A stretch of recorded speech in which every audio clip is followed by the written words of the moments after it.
Well, we're going to do another one, except for it's going to be the big badass version of it. So if you can see the scale of it, compared to some of these other toys. For all of you guys who've been sort of longing for one of the big spawns from back in the days when we first started McFarlane Toys, here's your chance. Looks cool, lots of details. Looks cool, lots of details. Coming out soon.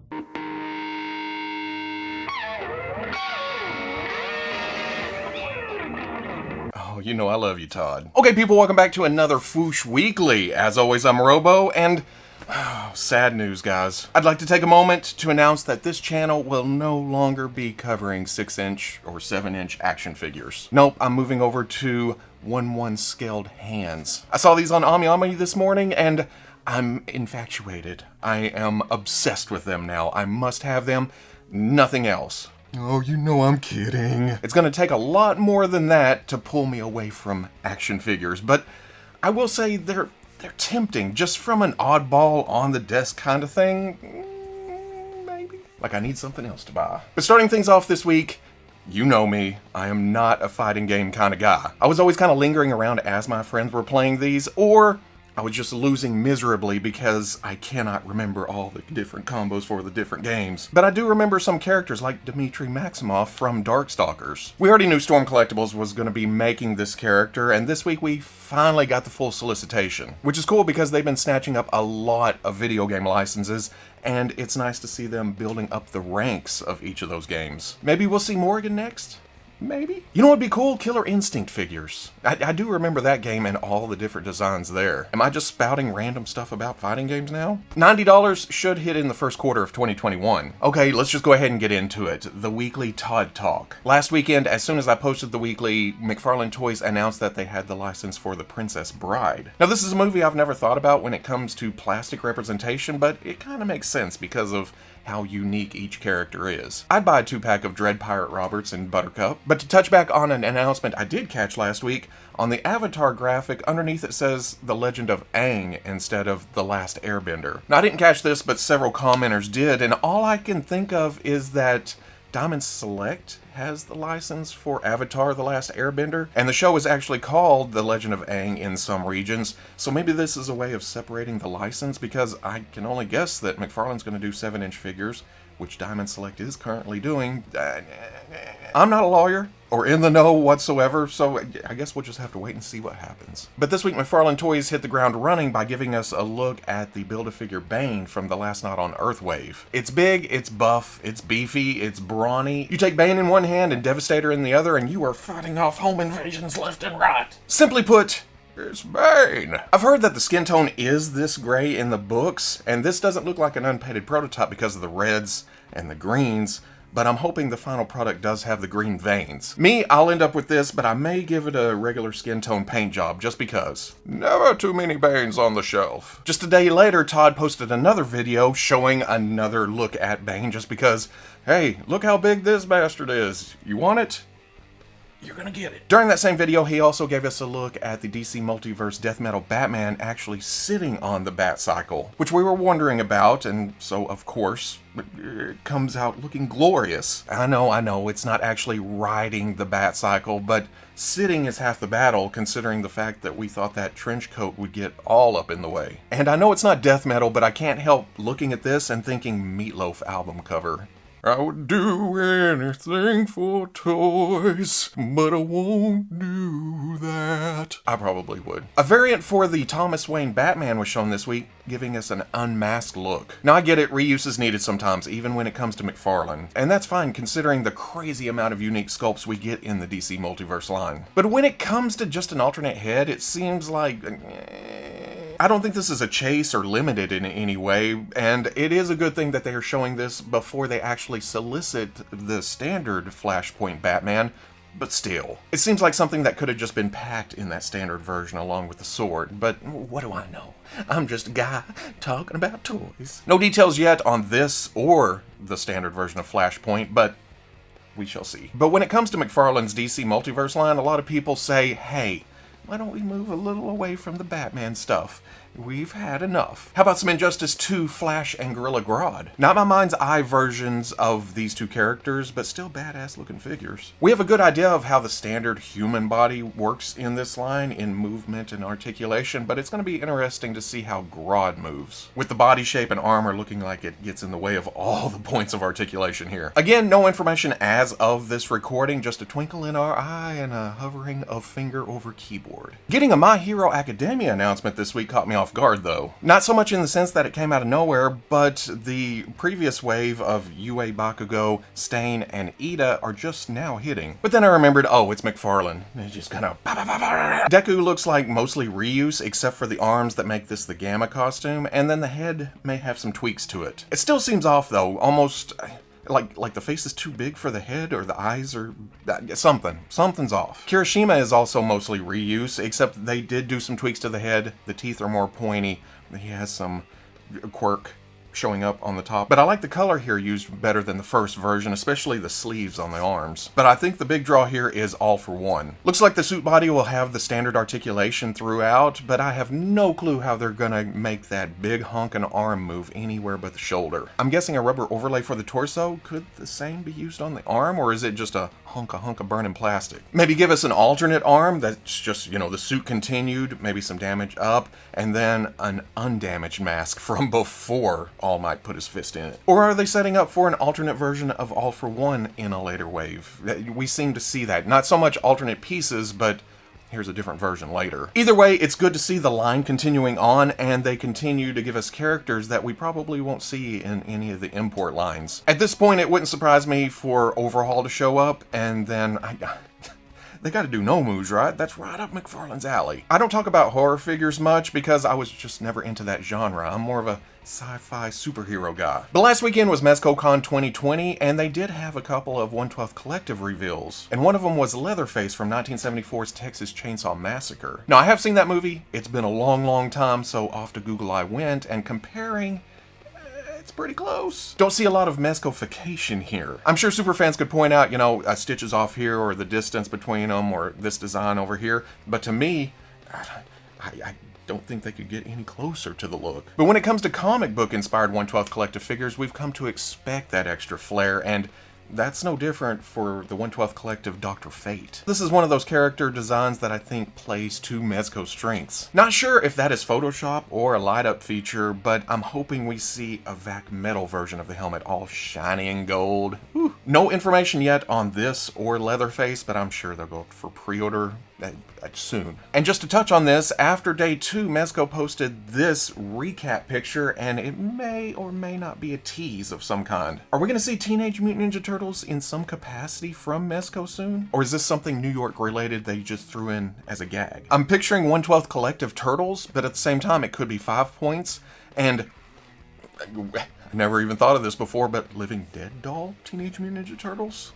It'll be interesting to see if they do throw their hat into the ring. The Kaiyodo Amazing Yamaguchi DC comic Joker was teased a while back, and while I love the Clown Prince of Crime, I really do, I don't know how excited I am for this. Don't get me wrong, I like the look, and if you're a fan of the Amazing Yamaguchi line, this fits right in, but I don't know if I need my Joker to be this limber. Plus, moving eyeballs.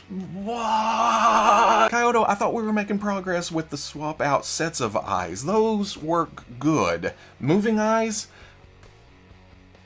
I think they suck. Just my personal opinion. You may like them. That's okay. But to me, that's become a deal breaker, I think. That's the straw that breaks this old horse's back. Accessories include an alternate face and a few hand options, chattering teeth, cane, and laughing word balloons. It's interesting that the promotional pictures cover up the rest of the accessories, though, which include 2 Tommy guns, 2 pistols, and then another pistol with a bang flag sticking out of it. That picture does show up in this ad that, I don't know if this is a magazine or online something, but there they are. The poses look good, and I'm a sucker for anything Joker, but the shine may be wearing off for me. At least until they hit us with the next figure, and I'm like, oh, I did need that character to be superposable. I'm in! This is about $70, should hit in March. I've also been backing away from the Bandai SH Figuarts Marvel line, but that's more for budget reasons. I still like window shopping them, and I'm fogging up the glass, looking all in, just...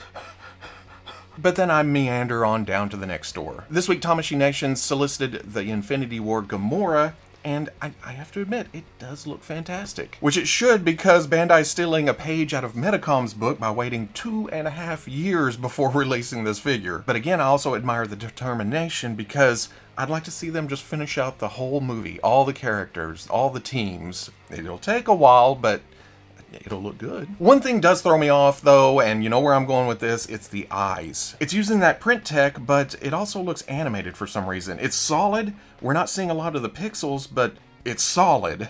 I don't know if they meant to do this. Yeah, it's just a line, a circle, and another line. And then the lips could be greener and more eyeshadow, but that may be studio lighting. This is just full on. When you get it on the shelf, it may look better with natural shadows happening. Accessories include an alternate faceplate, and guys, oh guys, she's not just glancing to the left. She's glancing to the left with her mouth slightly open.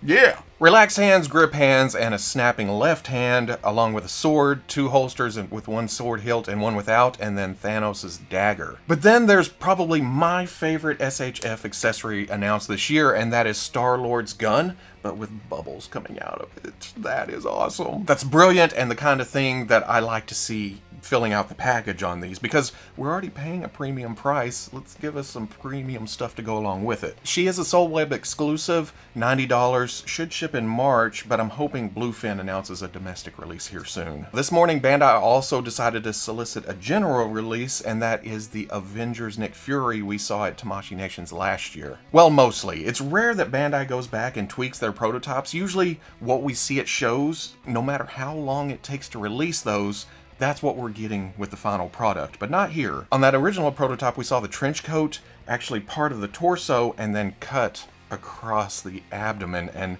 ooh, that did not look good. They actually went back, tweaked that, and made the trench coat one piece overlay for the body. We may run into a traffic cone type situation here, but it looks so much better. And I'm recording this before the actual info has been released, but looking at pictures, it seems it comes with alternate hands, some gloved, some not, a pistol, and then a slightly glancing to the right eye, face, head.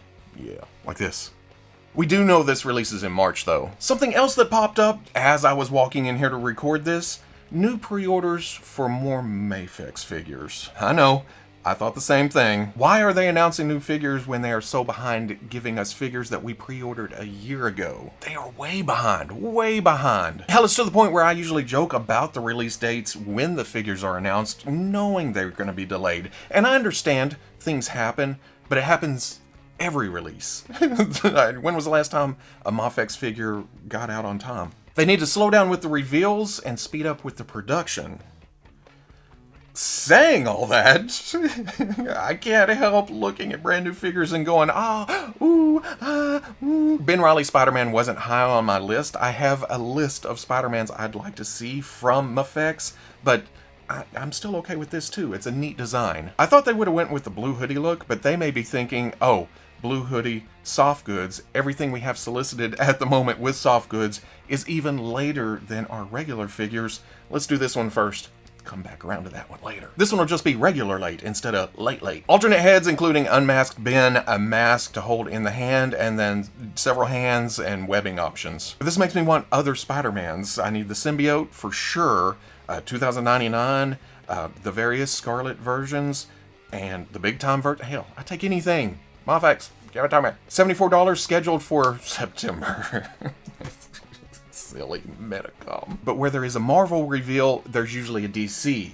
And with a variant blonde Spider-Man, we get a variant blonde Batman. Very clever, Medicom. Ooh. Knightfall Batman looks amazing. Again, not my most wanted Batman, but the clean MAFEX aesthetic works so well here. Hell, I don't even remember reading this story. Well, I wasn't into I was a Marvel guy up until well into my adulthood. But still, I like that they went here. Medicom seems to be very 90s oriented with their comic lines, and I ain't complaining. Well, I kinda am about, release dates and stuff. But other than that, when it comes to MAFEX figures, they've been doing really well in the QC department. Includes alternate unmasked head, a grappling hook and line that seems to be shooting out of the gauntlet, and cape for days. Will we see a red variation in a few months?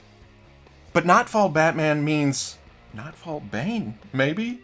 MAFEX, give me a Bane. Like I said, I will take Bane in any form.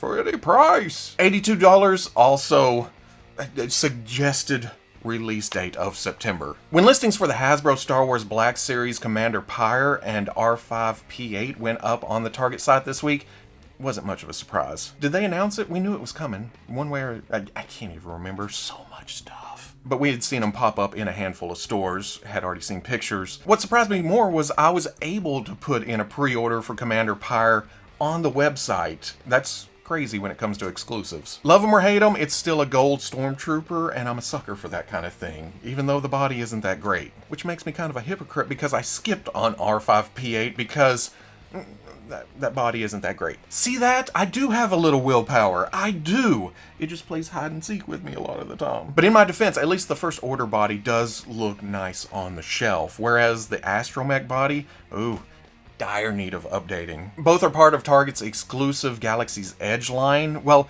actually, Commander Pyre was in that multi-pack in the Disney Park exclusive line, so who knows? We're just getting figures, and when we're able to get them, we get them. And then we get them, and we got them. $25, and if you missed out on those pre-orders, they should be available in-store on Sunday. Speaking of Target exclusives, as part of Mando Monday, they will be doing weekly reveals for essentially the rest of the year. Some Funko, some Mattel, some other things, but this is whoosh, baby. We're interested in Black Series. This coming Monday should give us a reveal for The Mandalorian, and then we have to wait for December for the next Black Series reveal. On December 14th, we'll get a new reveal for the Skywalker Saga, which is weird because they're calling this Mando Monday. But then on the 21st, we get a new Galaxy's Edge character. Mando Monday, people, get it together. On the page it says the figure will be previewed at 8 a.m. and then go up for pre-order 3 p.m. Central Time. We can expect those times to be wrong. Hell, I'll be shocked if they even get the reveals up on Mondays. No, exclusives and store policies have not made me jaded whatsoever. But hey, pleasantly surprised if they do. And that's it for this week, mostly. If I miss something, we'll swing back around next week. If you want to see any of these pictures up close without me all, pictures, I'll be posting all of those along with links to more information and pre-orders on the Foosh front page Saturday at noon. Speaking of companies that are behind, I did get charging soon emails from Mezco for my Popeye and Bluto 2-pack, and then ooh, the Black Bolt and Lockjaw 2-pack. In fact, I just got shipping notice on Popeye when I walked in here. I'm hoping for the same for Black Bolt really quick because,